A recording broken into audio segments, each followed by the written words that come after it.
Sir क्या कहेंगे, आज आप धरने पे बैठे हैं, क्या मांग है? हमारी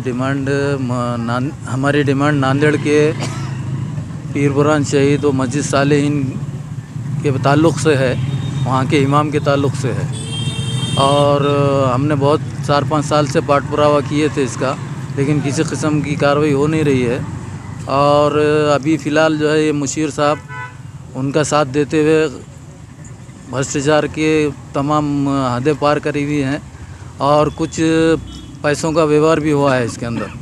इसलिए हमारी डिमांड ये है कि वो मौलाना अज़हर जो वहाँ पे इमाम हैं उनको त्वरित जो है उनका आदेश जो तात्पुरता औक़ाफ़ से दिया गया है वो रद्द करना। सर जैसा आपने भ्रष्टाचार का जिक्र किया है, तो इसकी शिकायत आपने वहाँ के संबंधित पुलिस विभाग के की? पूरा पुलिस में दिए, नांदेड़ के औक़ाफ़ में दिए, यहाँ पे भी ला के दिए हमने ना औरंगाबाद वक्फ बोर्ड में। और नांदेड़ के अंदर भी मतलब अलग अलग पार्टी की मुसलमान लीडरशिप है, उनसे आपको मदद मिली? मदद है ना, वहाँ पे तकरीबन लोगों की मदद है, मिलती है मामा को, लेकिन औक़ाफ़ से रिलेटेड होने की वजह से वो लेटर लेके वो कहीं पे भी अगर कुछ बोले तो वो लेटर बता के वो इमाम साहब जो है पुलिस स्टेशन में इसमें जो है हमारे पे गुनाह दाखिल कर रहे हैं। इसकी वजह क्या है, रीज़न क्या है, बता सकते हैं? रीज़न ये है कि मैं वहाँ का मुतवल्ली हूँ। अच्छा। मुतवल्ली रहने के बाद कोई उसको इख्तियारात ख़ुद को रहते हैं मुतवल्ली को, कमेटी वगैरह नहीं रहती है। अब जब उन्होंने 8-10 साल से थे, अब मुतवल्ली बनने के बाद अब हमारा वहाँ पे इंतज़ाम चलेंगे, लेकिन वो हटने को तैयार नहीं है। कौन? वो इमाम। वजह सर? वजह क्या है, वहाँ पे उनका पूरा हिसाब किताब उनके हाथ में है, पैसा व्यवहार सब जी। तो वो हिसाब से जो है वो अपनी मनमानी कारोबार करते हैं, आयल फाइल के हर चीज़ें मस्जिद में। तो आप जैसा बता रहे का मुतवल्ली, तो आपका पुराना रिकॉर्ड, कागज़ पत्तर मुतवल्ली के सब क्लियर है? क्लियर है, पूरा क्लियर है यहाँ का, वगैरह सब क्लियर है? सब क्लियर है, पूरा यहाँ पे दाखिल भी किया हुआ है। तो आप कब से मुतवल्ली वहाँ के? मैं ये 2 साल हो गए। उससे पहले कौन थे?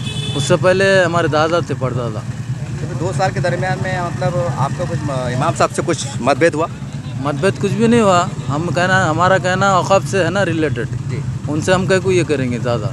हम औक़ाफ़ ऑफिस में आके बोल रहे कि भाई सारी चीज़ें ख़त्म कर दो।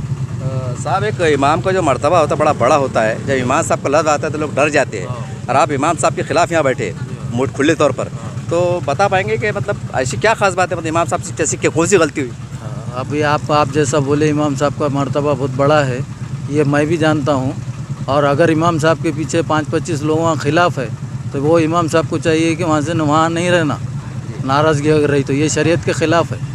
वहाँ पे 5-25 नहीं, मेरे ख़ानदान के 500 आदमी उनके पीछे नमाज़ नहीं पढ़ रहे हैं, तो ये भी गलत बात है ना। अच्छा, बता सकते हैं कि दरगाह जैसा आपने मस्जिद बताया तो इसमें कुछ मतलब ज़मीन की बात हो, प्रॉपर्टी की बात हो, खेत हो, कुछ हो? नहीं, वैसा कुछ भी नहीं। इसको प्रॉपर्टी है? प्रॉपर्टी नहीं है, कुछ भी नहीं, दुकानें नहीं, कुछ भी नहीं, सिर्फ मस्जिद है? हाँ, मस्जिद है, दरगाह है। दरगाह गुरस होता सालाना हमेशा? हाँ बिल्कुल होता, हमारे कंट्रोल में होता हो पूरा। सर क्या कहेंगे आज? जैसे कि आप देख रहे हैं कि ये वक्फ बोर्ड जो तो कुंभीकरण की नींद में सोया हुआ है। क्यों सोया हुआ है? आप भी जो है तो इस फील्ड में है, आप कलेक्टर ऑफिस जाते, आप विभागीय आयुक्त कार्यालय जाते, कारपोरेशन जाते, आप जिला परिषद जाते, तो जब कोई डेलीगेशन आता है किसी को, इन्होंने 1 अगस्त को इनको अल्टीमेटम दिया कि मैं 14 अगस्त से आपके कार्यालय के सामने आमरण उपोषण को बैठ रहा हूँ। तो ये सोए हुए अधिकारी ने 13 दिन में इनसे कभी कांटेक्ट नहीं किए, राब्ता नहीं किए, तो इसका मतलब सीधा ये जाहिर होता है कि ये चोर है, क्योंकि चोर है तो आपसे राब्ता नहीं कर रहे हैं।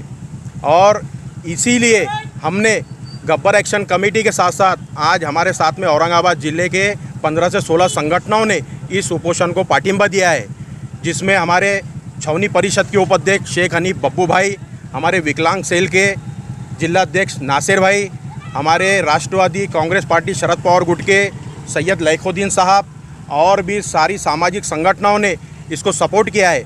और हमारे जिलाध्यक्ष हसन शाह साहब, शहर अध्यक्ष इस्माइल राजा साहब, सब ने इसलिए सपोर्ट किया है क्योंकि आप खुद देखते हैं हमारा काम ऐसा है कि जहाँ पर भी सोई हुई अधिकारी और सोए हुए लोग रहते हैं तो हम उनको जगाने का काम करते हैं। और अगर ये उपोषण से ये लोग नहीं जागे तो इंशाल्लाह आने वाले समय में हम सारे संगठनों को और पार्टीज़ को लेके वक्फ बोर्ड के सामने इतना बड़ा धरना आंदोलन करेंगे कि इन्होंने ज़िंदगी में कभी ऐसा आंदोलन नहीं देखा होगा। आपका नाम और पद दीजिए। मेरा नाम हफीज़ अली, उपाध्यक्ष Gabbar action committee, Aurangabad, Maharashtra. Sir क्या कहेंगे आज? देखिए, आज यहाँ पर जो नांदेड़ से आए हुए मोहम्मद यूसुफ साहब है और आमरण उपोषण के लिए बैठे हैं, ये हमारे लिए बहुत पीड़ा की और दुविधा की बात है, बहुत अफसोसजनक की बात है, क्योंकि ये कह रहे हैं कि पिछले जो है कई सालों से जो है तो यहाँ पर वो उनका निवेदन दे रहे हैं, तकरार कर रहे हैं। नांदेड़ के वक्फ बोर्ड में उन्होंने दिया है, यहाँ पर औरंगाबाद के हेड ऑफिस में आकर जो है तो दिया है। इनके जो तकरारों की दखल जो है तो डिपार्टमेंट नहीं ले रहा है, वहाँ पर चौकसी नहीं लगा रहा है, तो ये बहुत सोचने की बात है। अभी हाल ही में आप खुद जान रहे हैं कि जो है तो केंद्र सरकार ने वक्फ बोर्ड का अमेंडमेंट बिल लेके आ गई। क्यों लेके आ गई? कि यही सारी तकरारें कि तकरारों के ऊपर ये भ्रष्ट अधिकारी काम नहीं कर रहे हैं, इसीलिए उन्होंने वहाँ पर आप जो है तो नॉन मुस्लिम को लाकर वो बिठाने का जो है तो फैसला लिया है। ये इसी वजह से लिया है कि ये ऐसे कुछ करप्ट अधिकारियाँ और सोए हुए करप्ट लोग जो है प्रशासन में मौजूद है, इनके वजह से ऐसे बेचारे समाज सेवकों को और समाज के अच्छे लोगों को यहाँ पर आमरण उपोषण करना पड़ता है। ये बहुत दुख की बात है हमारे लिए। आपका नाम और पद दीजिए। मेरा नाम सैयद लायकुद्दीन है। मैं राष्ट्रवादी कांग्रेस शरद पवार पक्ष माइनॉरिटी का ज़िला कार्याध्यक्ष अभी हाल ही में अपॉइंट हुआ हूँ, और मेरा इस उपोषण को पाठिंबा इसलिए है ताकि ये वक्फ बोर्ड के अधिकारियों ने अभी तक वहाँ पर चौकसी नहीं की है, चौकसी करना चाहिए, कार्रवाई करना चाहिए। क्या सही, जैसा कि आपने अभी बताया कि इमाम का दर्जा बहुत बड़ा होता है, ये इमाम साहब के जो है तो विरोध में यहाँ पर आमरण उपोषण कर रहे हैं। एक आदना से मुसलमान को जिसके अंदर जो है तो ज़्यादा दीन का शऊर नहीं रहता, वो भी इमाम साहब का जो है तो मर्तबा रखता है, वो क्यों यहाँ पर जो है तो आए, इसकी गहरी वजूहत कुछ होंगी, तो वहाँ पर जाकर जो है तो इनको बिठाना चाहिए। मुतवल्ली और इमाम के बीच में जो है तो एक समन्वय मीटिंग बिठाकर इनके जो है तो वाद विवादों को दूर करना चाहिए, ऐसी मेरी इनसे मांग है। देखिए, इस तरह से वक्फ कार्यालय के सामने ये नांदेड़ के लोग आए हुए हैं, और ये कोई मामूली बंदा नहीं है, ये मीडिया जुड़ा हुआ बंदा है, मतलब कानून कायदे की पूरी मालूमात है। खैर, मैं ज़्यादा कुछ कहूँगा नहीं, क्योंकि सारी जानकारी आपको विस्तार से दे दी है और स्क्रीन के ऊपर आप ये प्रेस नोट पढ़ रहे होंगे। मैं तमाम ज़िम्मेदारों से, ख़ासकर हमारे उलमा इकराम से, इस्लामी तंजीमों से गुजारिश करता हूँ कि देखिए, अब तक हम वक्फ बोर्ड में सुनते आए हैं कि ज़मीन पर कब्ज़ा हो गया, नाजायज़ कब्जे हो गए, सारी बात सुनने में आती थी। ये पहली बार ऐसा हो रहा है किसी इमाम के ख़िलाफ़ ये लोग बैठे हैं। इमाम का मर्तबा बहुत बड़ा होता है, उनकी बात पे हम लब्बैक कहते हैं, इमाम की आवाज़ पे लब्बैक कहते हैं, उनकी रहबरी में चलते हैं। तो ये ठीक बात नहीं है, ये मैसेज बहुत गलत जा रहा है। तो नांदेड़ के ज़िम्मेदार बोलिए या जो भी है बड़े ज़िम्मेदार, इनका काम है कि ये बहुत हसास मसला है। आज एक इमाम का मसला है, कल 2, फिर 3, ये नहीं कि समाज में क्या जा रहा है। आखिरी दर्जे भी इमाम को मोतबर निगाह से दिखाया था, कभी इमाम साहब आ गए, इमाम साहब आ गए, इतना डर पैदा होता है, इतनी इज्जत पैदा होती है। जब इस तरह से लोग बैठेंगे तो समाज में जो इमाम साहब का जो मर्तबा है वो कहने का उसका विखार मजरू हो रहा है। इसलिए आपसे गुजारिश है, इनकी जो भी मतभेद होंगी, जो भी आपसी जो बात होंगी, वो आप बैठ के कराने में मदद कीजिए, ये मदद कीजिए। जैसा आप भ्रष्टाचार के खिलाफ आवाज़ उठाते हैं, ये बहुत बड़ी बात है। इमाम को ये ना समझिए कि नांदेड़ का इमाम है, ये पूरे कौम का इमाम है। जब इमाम का शब्द आता है तो इमाम साहब ही कहते हैं।